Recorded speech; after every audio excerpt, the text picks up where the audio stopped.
Виж колко е просто. Доста често получаваме коментари от родители, които казват: ами моето дете е отчуждено и ние отиваме в една стая на въпросния ЦОП, Център за обществена подкрепа. Детето изкарва 5 минути с мен и казвам: аз не искам повече тук, и си тръгва, и никой нищо не може да направи, защото детето вече е По отчуждено. принцип, пряко не може. Може да го дърпаш, не може да го караш на сила. Тук е ролята на психолога.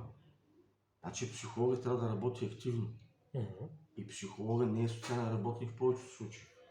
Той е служител на услугата, образно казвам. Това е някакво НПО или общинска услуга, която трябва да има необходимите квалифицирани служители, което не винаги се случва. Тоест той трябва да въвлече детето, може би, в някаква полемика. Да го пита защо. Да почне да вкара детето в някакъв комуникационен режим. Не мога да кажа точно термина.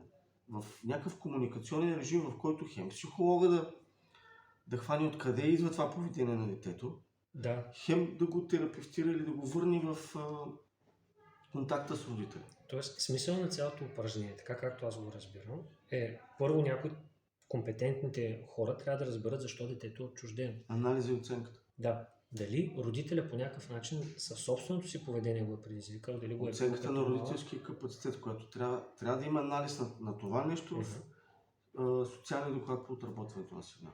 Да.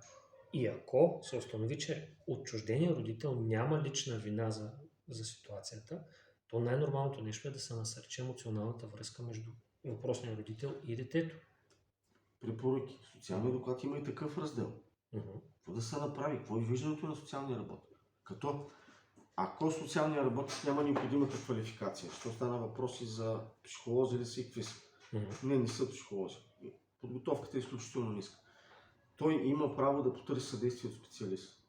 Какъвто и да е. Включително и за медицинска грижа. Да не давам примери. Има много. Ако детето е със специални образователни потребности, примерно, назначава се логопед, назначава се някакъв терапевт, там какви бяха още, хора, с които работят с деца от аутистичния спектър. Нали, там не винаги става, макар че и такива деца са обект на родителски конфликт.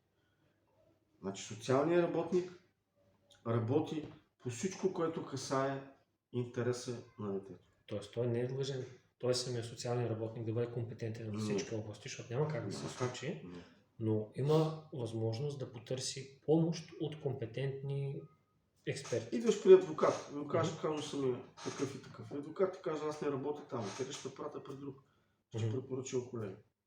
Отиваш при доктор и се опакваш през симптоматика. При джипто, примерно, отиваш. И той ти казва, прави първичната диагностика и ти казва, ти си за такъв специалист си издава направление. Ето най-близкият пример. Общо практикуващия лекар не е, те са специалист по кардиология, неврохирургия и така нататък. Но той е първият индикатор на проблема и дава насоки. Също е ролята аналогична на социалния работник.